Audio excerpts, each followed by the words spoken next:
요한복음 19장 25절에서 27절까지 읽도록 하겠습니다. 한편 예수님의 십자가 곁에는 그분의 어머니와 그분의 이모요 글로비의 아내인 마리아와 막달라 마리아가 서 있었으므로 예수님께서 자기 어머니와 자기가 사랑한 제자가 곁에 서 있는 것을 보시고 자기 어머니에게 이르시되 여자여 당신의 아들을 보소서 하시고 그 뒤에 그 제자에게 이르시되 내 어머니를 보라 하시니 그때부터 그 제자가 그녀를 자기 집으로 모셔가니라. 이제 예수님께서 지금 십자가에 달리셨거든요. 자, 십자가에 달리시고 구약의 예언을 성취될 수 있는 그 목적으로 지금 성경 기록이 지금 나타내주고 있습니다. 자, 여기서 예수님께서 어머니와 자기가 사랑한 제자가 곁에 서 있는 것을 보시고 자기 어머니에게 이르되 여자여 이렇게 지금 이 마리아 보고 지금 얘기하는 거죠. 마리아 보고 당신의 아들을 보소서. 자, 이렇게 합니다. 자, 이 여자여 이러면은 우리가 지금 당장 듣기로는 굉장히 조금 안 좋은 그런 어휘를 사용하는 것이다 이렇게 생각할 수 있습니다. 그래서 현대어로는 다소 차갑게 들릴 수가 있는데 그 당시 문화와 또 헬라어 어떤 헬라어 용례상 결코 무례하거나 또 불경한 그런 표현이 아니다. 여자여 하는 이런 부분들 그 호칭이 그래서 요한복음 2장 4절에 가보시면은 또 그렇게 기록이 되어 있습니다. 자, 그래서 이 십자가 위에서 지금 예수님은 지금 달리셔가지고 고통 중에 계시는 그런 그 십자가의 그 구속을 감당하는 그 시간에도 또 이제 마음이 아플 그 예수님의 그 마리아, 예수님의 어머니 마리아가 되겠죠. 그 아플 여인의 그 인격적인 그 마음을 지금 헤아리고 있는 겁니다. 그래서 존중하며 부르며 또 정중하게 이렇게 그 마리아에 대한 그런 부분들을 지금 언급하고 있는데 당신의 아들을 보소서. 당신의 아들을 보소서. 자, 이걸 누구 보고 당신의 아들이라 했을까요? 예수님이 지금 마리아 보고 지금 당신의 아들을 보소서 이렇게 했거든요. 누구 보고 했을까요? 곁에 서 있는 사랑하는 제자 요한을 가리킵니다. 요한. 자, 당시에는 그 마리아가 굉장히 가난했어요. 가난하고 또 자신이 머물 처소조차도 없는 그런 마땅치 않은 그런 집도 없었다는 겁니다. 그래서 가난하고 머물 처소조차 마땅치 않았는데 이렇게 그런 부분들을 바로 예수님께서 지금 걱정을 하는 거거든요. 그리고 또 마리아 남편 요셉도 지금 사별을 했고 그렇죠. 그리고 예수님마저 지금 십자가에서 떠나시는 그런 지금 과정에 있잖아요. 그래서 마리아가 앞으로 살아갈 상황을 굉장히 어려움이 닥칠 것이다. 이런 걱정을 지금 예수님이 하고 있는 겁니다. 그렇죠. 그래서 숨을 거두시는 마지막 순간까지 마리아에 대한 그런 섬세한 배려를 잊지 않으시는 예수님이시다. 십자가에 달리셔서 본인이 해야 될 일을 하고 계시지만은 마리아가 이렇게 앞으로 살아갈 것을 걱정을 하는 그런 상황이다. 이렇게 이제 보는 거거든요. 그래서 사랑하는 제자 요한에게 내 어머니를 보라. 이렇게 이제 하는 거거든요. 그때부터 그 제자가 그녀를 자기 집으로 모셔가니라. 자, 그러면은 왜 예수님의 그 육신적 동생들이 있음에도 불구하고 요한의 제자에게 그렇게 부탁을 했을까? 그 이유가 분명히 있습니다. 예수님의 공생의 당시에는 육신의 동생들은 예수님을 메시아로 믿었을까요? 안 믿었을까요? 안 믿었습니다. 그렇죠. 그래서 요한복음 7장 5절에 가보시면은 이는 그의 형제들까지도 그를 믿지 아니하였다. 주위에 많은 사람들이 예수님을 메시아로 믿는 사람들이 많지만 정작 가족들은 믿지를 않았다는 거죠. 그래서 이 예수님의 육신적 동생들은 예수님이 부활한 이후에야 바로 믿음을 가지게 되었다는 겁니다. 사도행전 1장 14절에 보면 그렇게 기록이 되어 있죠.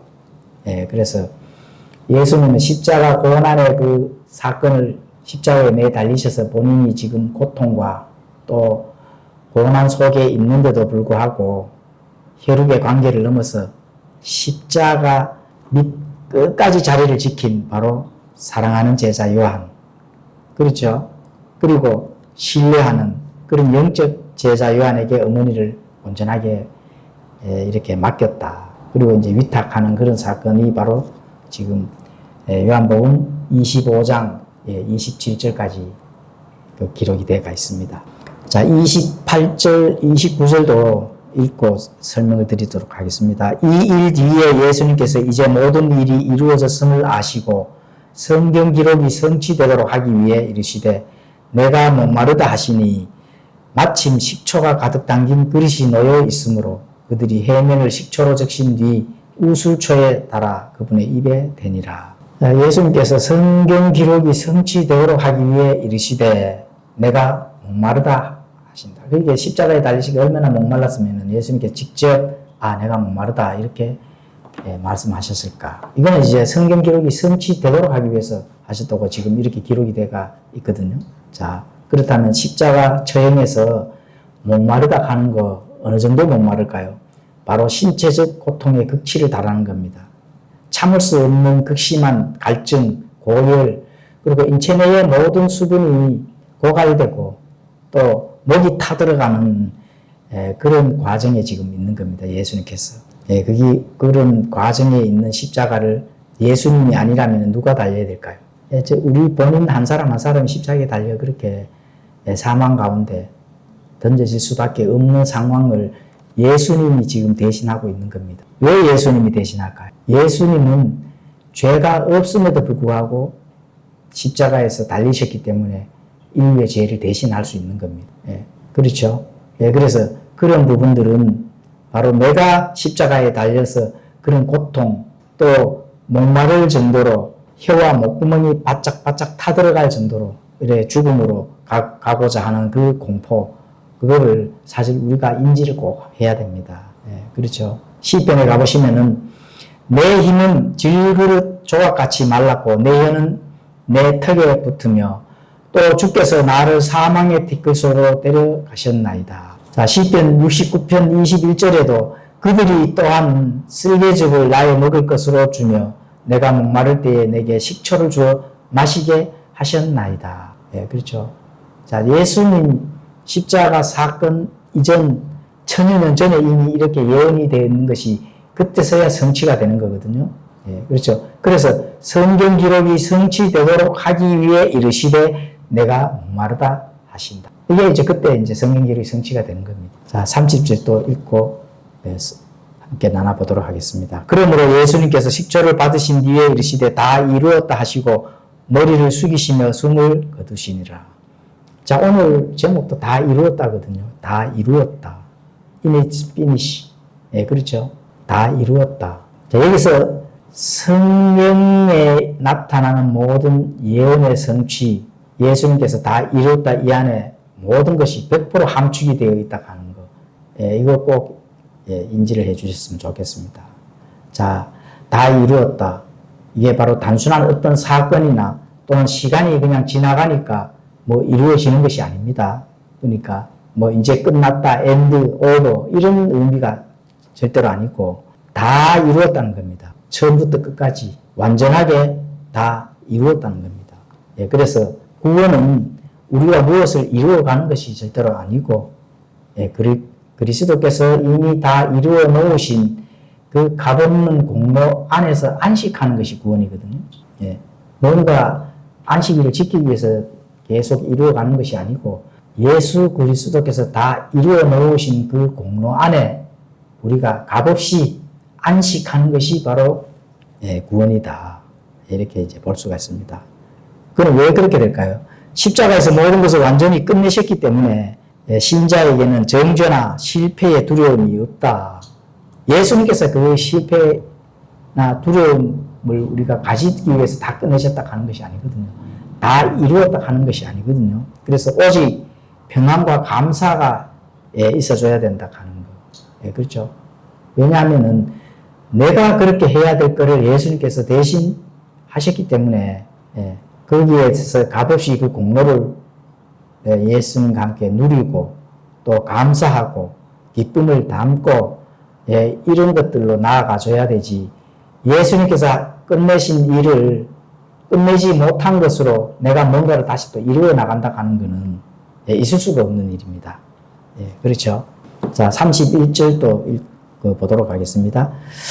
이에 유대인들이 그날이 예비이므로 안식일에 그 몸들을 십자가에 남겨두지 아니하려고 빌라도에게 그들의 다리를 꺾어 그 몸들을 치워달라고 간청하였으니 이는 안식일이 큰 날이었기 때문이라. 나무에 달린 자의 시신을 밤새도록 이렇게 나무 위에 달아두면 안 되고 또 그렇게 되면 하나님이 주신 땅을 더럽힌다. 이런 신명기 21장 22절에서 23절에 그런 규정이 되어 있습니다. 그래서 유대인들은 자, 죄인이 십자가에 달려서 죽었으니까 앞당겨서 치워줄 것을 이제 빌라도에게 이제 요청을 합니다. 그리고 이 날은 바로 절기와 안식일이 겹친 특별한 또 날이거든요.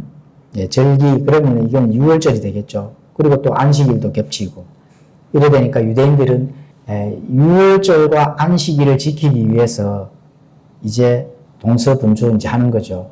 예수님께서 십자가 죄인이 지금 달려 있으니까 빨리 처리를 해야 되는 거죠. 그렇죠. 그런데 자, 안식일과 6월절의 주인이신 예수님을 십자가에 달리도록 몰아간 것이 바로 바리새인들 유대인들인데 그렇게 외적 정결을 지키기 위해서 동서분주 노력을 한다 하는 이것은 바로 뭐가 될까요?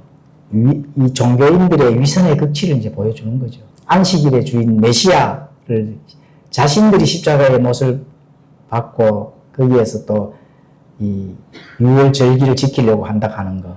위선의 극치를 이제 보여주는 겁니다. 자, 이런 것들을 봤을 때 오늘날 종교인들이 행위나 또 하나님의 말씀을 잘 지키려고 하는 그 성경 신자들과 자 비교를 해보면은 어떤 것이 답인지 볼 수가 있는 거죠. 그러면 우리가 스스로 한번 점검을 해보면 될 것 같습니다. 자, 32절, 33절도 읽고 한번 살펴보도록 하겠습니다. 그때 군사들이 가서 그분과 함께 십자가에 못 박힌 첫째 사람과 또 다른 사람의 다리를 꺾었으나 예수님께서 와서는 그분께서 이미 죽으신 것을 보고 그분의 다리를 꺾지 아니하리라. 보통 흉악범들이 이렇게 뭐 십자가 사형인 처형을 이제 당하면은 죽기 전에 그렇죠. 다리를 미리 꺾는 것이 있습니다. 왜냐하면은 빨리 고통을 없애주려는 그런 호의라고 이렇게 나와 있습니다. 그렇게 되면은 이제 다리를 꺾이면은 발로 못이 2개로 이렇게 박히면은 거기에 체중을 실으면은 거기에 체중을 실었기 때문에 더 오랫동안 이렇게 죽지 않는 그런 그게 있고 고통이 더 심해지거든요. 그리고 그렇게 되면은 이제 또 고통이 더 심해지는 건 그 무게에 실려서 흉곽이나 이런 게 아래로 폐가 압박을 받고 이렇게 이제 되면은 다리를 꺾게 되면은 거기에 이 무게에 실리기 때문에 폐가 압박이 되잖아요. 그러니까 이제 마지막 순간의 극한의 고통을 가해서 죽음을 앞당기는 방법으로 이제 이런 형벌을 다리를 꺾는 그런 형벌을 이제 사용을 한답니다. 그런데 예수님은 어떻게 돼요? 빨리 돌아가셨는 거거든요. 이미 운명하셨기 때문에 다리를 꺾이지 않았다. 이거도 성경 기록이 이제 성취되기 위해서 그렇게 또 나타납니다. 유대인들의 어떤 그런 이 다리를 꺾는 그런 계략조차도 하나님께서 막으셨다. 그 뼈가 하나도 꺾이지 아니하리라. 출애굽기 12장 46절이나 시편 34편 20절, 요한복음 19장 36절.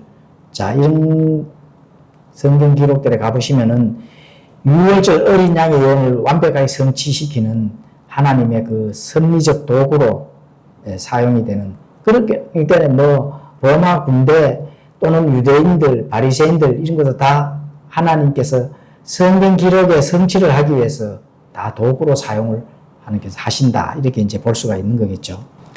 자, 34절도 읽고 한번 살펴보도록 하겠습니다. 그러나 군사들 중 하나가 참으로 그분의 옆구리를 찌르니 즉시로 거기서 피와 물이 나오더라. 자, 이 부분에서 이제 완벽하게 예수님이 이제 숨을 거두시고 죽음이 완벽하다 하는 것을 지금 실제 이 사건 속에서도 알 수가 있습니다. 창끝이 심낭을 뚫고 심실까지 관통하면은 그 안에서 따뜻하게 고여있는 피가 심낭수와 함께 바깥으로 터져 나온답니다. 이게 신체의 그 구조가 그렇게 되어 있답니다. 그래서 그렇게 물과 피가 쏟아지는 것을 바로 요한의 눈에 목격이 될 수 있도록 이제 쏟아진 거죠. 그래서 이미 숨을 거두셨다 하는 그 명백한 증거다. 이렇게 이제 볼 수가 있습니다. 숨이 붙어 있었다 하더라도 이 일격으로 생명이 이제 그때 완전히 끊어졌음을 증명하는 결정적인 그런 사실적 행위다. 그렇죠. 로마 군인에 의해서 그렇게 된 거죠. 피와 물이 나온다 하는 거. 우리 예수님께서 완전하게 죽으셔야 되거든요. 뭐 현대 이 자유신학에서는 잠시 기절했다가 다시 살아났다든지 뭐 이런 설로 예수님의 그 완전 사역 다 이루었다를 부정하기 위해서 그렇게 하는데 있을 수가 없는 일입니다. 자, 35절 그것을 보는 자가 증언하였으며 그의 증언은 참되니라. 그는 자기가 참되게 말하고 있음을 아나니 이것은 너희가 믿게 하려 함이니라. 이거 역사적 사실이거든요. 하나님께서 하신 그 참된 복음은 지어낸 신화나 사상이나 철학이나 이런 것이 아닙니다. 바로 사도 요한이 직접 보고 또 만지고 명백하고 확고한 역사적 사실 위에 세워져 있다 하는 것. 그런 부분들을 알 수가 있습니다.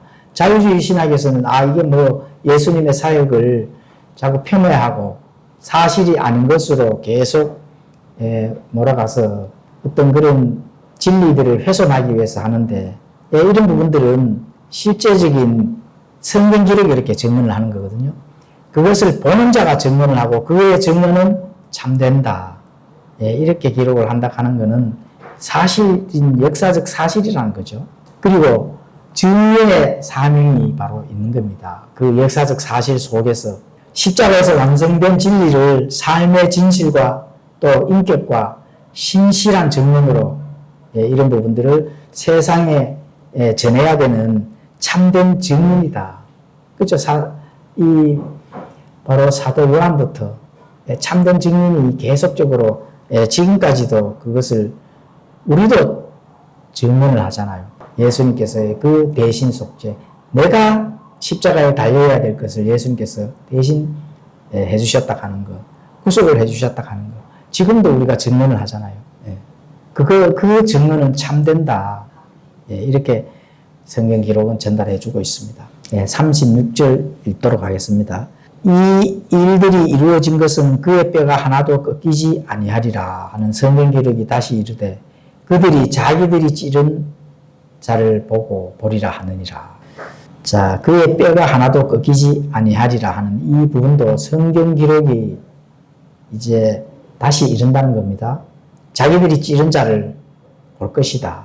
이렇게 이제 성경이 우리에게 전달해 주고 있습니다. 자, 구약의 모형, 신약의 원형, 단 0.1%의 그 오차 없이 완전한 성취를 이루어 주신다는 거죠. 구약에는 그림자거든요.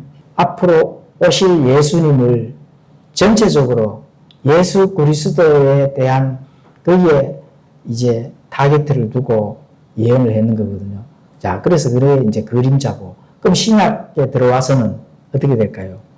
100% 0.1%도 틀리지 아니하고 다 이룬 그런 신약은 원형이라는 겁니다. 실제 예수님이 이제 오셨으니까. 그렇죠? 그래서 시편 34편 20절에 가보시면은 그분께서 그의 모든 뼈를 지키시매 그것들 중 하나도 꺾이지 아니하였도다. 이렇게 예언을 하고 또 기록이 되어가 있습니다. 그래서 이런 것을 본다 하면은 십자가 사건 이전 1000년 전에 이미 이렇게 예언이 되어 있다 하는 것이 완전하게 0.1%도 틀리지 아니하고 성취를 했다 하는 것. 이거는 역사적 사실이기 때문에 또 예언의 성취이기 때문에 거기에서 뭐 거짓말이나 또는 사실이 아니거나 이런 일이 있을 수가 없다는 겁니다. 그래서 성경 기록의 그 성취되는 부분이 얼마나 중요하고 또 성경 기록이 우리에게 전달해 준다 하는 그 사실들이 매우 중요하다 하는 걸 우리가 알 수가 있습니다. 자, 37절도 한번 읽도록 하겠습니다. 또 다른 성경 기록이 다시 이르되 그들이 자기들이 찌른 자를 보리라 하느니라. 자, 이 36절도 이렇게 기록이 되어 있고 또 37절도 또 다른 성경 기록이 다시 이르되 그들이 자기들이 찌른 자를 보리라 이렇게 말씀하시는 것은 자, 악을 선으로 바꾸시는 하나님의 절대 주권. 인간은 악한 뜻으로 주님을 찌르고 조롱한 거죠. 자, 하나님은 그 악한 행동까지도 어떻게 됐을까요? 구속의 큰 계획을 완벽하게 완성하는 도구로 바꾸셨다. 그렇죠. 자, 우리 바리새인들, 유대인들을 그 도구로 사용해서 예수님을 십자가에 조롱하고, 그렇죠. 또 핍박하고, 박해를 하고, 이렇게 한 어떤 그런 악한 일들이 어떻게 돼요? 하나님께서는 구속의 큰 계획을 그거를 도구로 해서 완벽하게 완성하셨다는 하는 거. 이게 놀라울 일입니다. 창세기 50장 또 20절의 그 원리도 알 수가 있습니다. 자, 이것을 보시게 되면은 말씀의 1.1획도 변함없이 신실하게 그 성경에 기록된 대로 성취가 된다 하는 거. 이게 놀랍지 않습니까? 1.1획도 변함없이 그대로 신실하게 이제 성경 기록된 대로 성취가 된다 하는 거라면 얼마나 참 놀라운 일일까요? 성경의 모든 약속은 자, 역사의 주관자이신 하나님에 의해 반드시 이루어지는 거. 우리가 그걸 믿잖아요. 반드시 이루어진다. 그래서 하나님께서 어떻게 이 예언된 말씀이나 또 그것을 어떻게 하나님께서 이루어져 가시는 그 과정을 우리가 탐구하고 연구하고 거기에 하나님과의 돈독한 신뢰를 자꾸 쌓아가고 또 그 기쁨을 우리가 우리 마음 안에 많이 담아놓기 위해서 그렇죠. 그래서 성경 기록이 그만큼 중요한 거거든요. 그 성경 기록 안에 있는 것들로만 우리가 그 말씀대로 그것을 하나님의 행하시는 일들, 이루어져 가는 일들, 역사의 처음부터 역사의 마지막까지 모든 것이 그 안에 다 기록이 되어 있잖아요. 그래서 그것이 이루어져 나가는 것을 우리가 본다면 얼마나 놀라울 일이에요. 그게 다른 종교의 경전하고 다른 게 바로 성경입니다.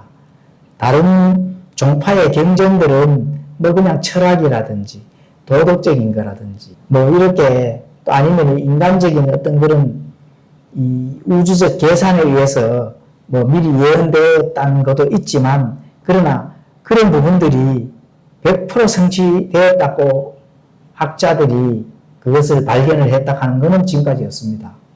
그런데 성경만은 누구라도 100% 성취된다 하는 것, 사실적 역사와 비교를 했을 때 그대로 다 성취가 되었다 하는 것, 이건 매우 놀라운 일이거든요. 그래서 온 우주의 역사의 주관자이시고 주인이신 하나님께서 이 성경 기록을 우리 손에 들려주고 또 우리가 그것을 연구를 한다 하는 것, 그리고 그 속에서 하나님의 약속된 것이 성취되어 가는 그 기쁨을 우리가 우리 마음 안에 많이 담아둔다 하는 것, 이건 놀라운 일이죠. 그래서 그 감사가 우리 입술에서 절로 고백이 나올 수밖에 없다, 이렇게 알 수가 있습니다. 자, 그러면 스가랴 12장 10절에 이렇게 기록을 합니다. 내가 다윗의 집과 예루살렘 거주민들을 위해 은혜의 영과 강구하는 영을 부어주리니 그들이 나 곧 자기들이 찌른 나를 바라보고 사람이 자기 외아들로 인해 애곡하듯 그로 인해 애곡하며 사람이 자기의 처음 남자로 인해 쓰라리게 슬퍼하듯 그로 인해 쓰라리게 슬퍼하리라. 이렇게 기록을 합니다. 그렇죠? 나 곧 자기들이 찌른 나를 바라보고 사람이 자기 외아들로 인해 애곡하고 쓰라리게 슬퍼한다는 겁니다. 이것은 앞으로 7년 환란기 후 3년 반쯤 되면은 어느 정도 이제 7년 환란기가 지나갈 때쯤 되면은 이 유대인들, 이스라엘 민족들이 자신들이 찌른 예수님을 바라보고 애곡하고 통곡하고 그 예수님을 기다린다는 거죠. 메시아를 오도록 기다린다는 겁니다. 그런 날이 온다는 거거든요. 그렇죠. 그래서 그런 부분들도 예언이 되어 있기 때문에 그 예언이 되어 있는 거 당연히 어떻게 돼요? 성취가 되는 거죠. 자, 38절도 한번 읽고 나눠보도록 하겠습니다. 아리마대 요셉은 예수님의 제자였으나 유대인들을 두려워하여 은밀히 따르더라. 이 일 뒤에 그가 빌라도에게 간청하여 자기가 예수님의 몸을 가져갈 것을 구하매 빌라도가 허락하므로 그가 가서 예수님의 몸을 가져가니라. 또 처음에 예수님께 밤에 왔던 니고데모도 몰약과 알로에 섞은 것을 100금쯤 가져왔으므로 그때에 그들이 예수님의 몸을 가져다가 유대인들이 장사하는 방식대로 그 향품과 함께 암 앞으로 쌌더라. 이제 예수님께서 이제 다 이뤘다고 이제 돌아가셨으니까, 그렇죠. 그러면 이제 유대인들이 또 빠르게 예수님의 그 몸을 이제 무덤에 장사를 지내기 위해서 빌라도에게 이제 허락을 받고 이렇게 예수님의 몸을 가져다가 이제 장사를 지내려고 하는 그런 지금 과정에 있거든요. 예, 그래서 이런 부분들을 자, 예수님은 어떻게 이제 암앞으로 싸서 자, 무덤에 묻힐까? 지금 이 부분들을 지금 논의를 하고 있는 그런 나타나는 그런 기록입니다. 자, 여기서 보면은 니고데모는 요한복음 3장에서 어떻게 됐을까요? 거듭난 진리를 듣고 고민하던 자잖아요. 예수님과 니고데모에 대해서 대화를 알죠. 사람이 어떻게 될까요? 다시 태어난다? 다시 태어나야 물과 성령으로 다시 태어나야 하나님 왕국에 들어갈 수 있다. 그런데 니고데모는 예수님에게 어떻게 질문을 했을까요? 사람이 이렇게 태어나서 이렇게 큰데 어떻게 어머니 몸에 다시 들어가겠냐. 영적인 걸 이제 모르던 시절이죠. 니고데모가. 그렇게 이제 거듭남의 진리를, 다시 태어남의 진리를 듣고 고민하던 자거든요. 자, 그렇다면은 요한복음 7장에서는 공회에서 예수님을 또 소극적으로 변호하는, 그러니까 예수님의 말씀이 맞기는 하고 또 여러 가지 기적을 보고 하는데 그 예수님께서 영적 진리를 선포를 했을 때 그게 전혀 이해가 안 가는 거죠. 사람이 어떻게 다시 태어나야 될까? 하나님 왕국에 이미 한번 태어났는데, 그렇죠. 그런 부분들. 자, 그렇다면은 그럼 이 니고데모는 언제쯤 다시 깨달을까요? 요한복음 19장 십자가 아래서 모든 것을 걸고 그리고 온전한 제자에 이제 우뚝 서는 그런 과정에 놓여 있습니다. 몰약, 알로에 섞은 것을 100금쯤 가져왔다. 그때 그들이 예수님의 몸을 가져다가 유대인들이 장사하는 방식대로 그 향품과 함께 암앞으로 쌌더라. 지금은 사실 니고데모도 여기까지는 잘 모릅니다. 아, 예수님이 죽으셨구나. 그 예수님의 몸을 가져다가 이제 몰약이나 이렇게 암앞으로 싸고 이제 무덤에 이제 묻혀야 되니까. 그런데 자, 니고데모가 고민이 많았을 겁니다. 예수님과의 대화에서 다시 태어난 사람이 어떻게 다시 태어날 수 있는가, 이런 영적인 것들로 고민을 하던 제자이기 때문에, 자, 그러니까 예수님의 제자로 어떻게 우뚝 설 수 있는가, 이런 것들이 지금 과정 속에 이제 놓여 있는 거죠. 자, 41절도 한번 읽도록 해 보겠습니다. 그런데 그분께서 십자가에 못 박히신 곳에 동산이 있고 그 동산 안에는 아직까지 결코 사람을 둔 적이 없는 새 돌무덤이 있으므로 그들이 유대인들의 예비일로 인해 예수님을 거기에 두니 이는 그 돌무덤이 가까이 있었기 때문이더라. 해가 지면 곧바로 안식일이자 유월절 큰 명절이 시작되므로, 자, 여기서 이제 예수님께서 십자가에 못 박히신 곳에 이제 동산이 있는데 무덤은 그러면 어떤 무덤으로 해야 되느냐. 결코 사람이 둔 적이 없는 이 새 돌 무덤이 이미 준비가 이제 되어 있는 겁니다. 그러니까 이제 이 무덤은 바로 요셉이 본인이 이제 들어가서 이렇게 미리 무덤을 만들어 놓은 거죠. 돌 무덤, 돌을 깎아서 이렇게 만들어 놓으면 그 부분들을 이제 한 번도 사람이 거기에서 이렇게 죽어서 장사를 지낸 적이 없는 그 돌무덤입니다. 그래서 그 돌무덤이 바로 옆에 가까이 있었던 것도 자, 예수님께서 그렇게 하시기 위한 하나님의 섭리다, 이렇게 볼 수가 있습니다. 그렇다면은 이제 유월절과 그 안식일, 이런 큰 명절이 가까이 오기 때문에 멀리서 뭐 어떻게 가서 뭐 다시 무덤을 만들고 이렇게 할 시간적 여유가 없었다는 겁니다. 그런데 미리 준비가 되어 있으니까 이게 착착 이제 진행이 되는 거죠. 그리고 예수님의 친구 아리마도 요셉, 그 소유주가 바로 요셉인데 그 미리 바위를 파서 만든 새 무덤이 있다 하는 것은 하나님께서 이미 준비된 그런 사안이 아닌가 우리가 이렇게 살펴볼 수도 있습니다. 마태복음 27장 60절에 가보시면은 그렇게 기록이 되어 있습니다.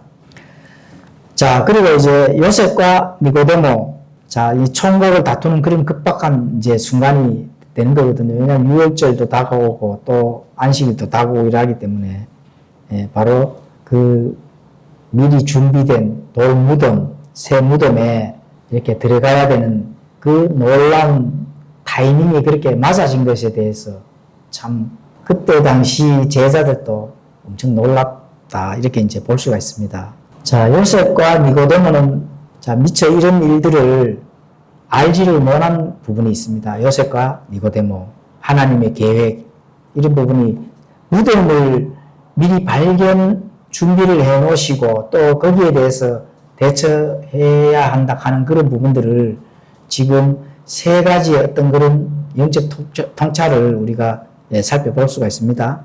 하나님의 계획이 한 세 가지 정도는 계획을 세우시고 이렇게 이루어 주셨다. 이런 것을 이제 알 수가 있는데, 첫 번째가 바위를 깎아 만든 무덤이라는 것입니다. 바위를 깎아 만든 무덤.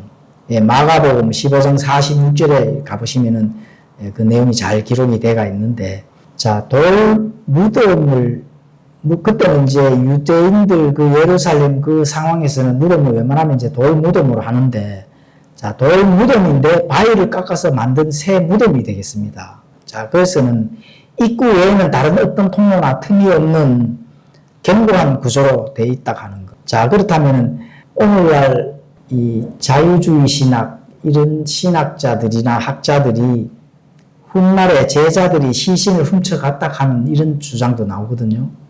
자, 그렇다면은 그런 주장을 돌무덤은 문이 하나밖에 없고 또 앞에 어마하게 큰 그 돌로 만든 돌문입니다. 문이 돌문이기 때문에 그 무덤의 완성 또 적합성 이런 것들로도 이렇게 하나님께서 미리 아마 준비를 하셨다 이런 걸 알 수가 있습니다. 그래서 거짓 주장을 원천 차단한 것이다. 이런 부분들을 이제 첫 번째로 우리가 여기서 얻을 수가 있습니다. 그리고 두 번째는 아무도 미인 적이 없는 새 무덤이라는 것입니다. 예수님이 돌아가신 것을 그러면 왜 아무도 미인 적이 없는 새 무덤에 하셨을까? 대부분이 보면은 무덤 가면은 이미 아마 뭐 그 안에서 들어가서 장사를 지내고 그 시체가 썩으면은 다시 와서 이렇게 이제 다른 곳으로 옮겨서 이렇게 처리를 하는 그런 부분으로 되어 있거든요. 그런데 아무도 한 번도 장사 지낸 적이 없는 새 무덤이라는 것입니다. 그런데 이제 그 요셉이 자신이 묻히기 위해 미리 파두었던 개인 묘실이다. 근데 거기에 예수님이 사용하게 된 것이거든요. 그거는 바로 부활의 절대적인 명확성 때문에 그렇습니다. 이전에 만약에 다른 시신이 묻힌 적이 있었다고 한다 하면은 예수님의 부활에 대한 그런 부분들이 또 말이 많아질 수가 있거든요.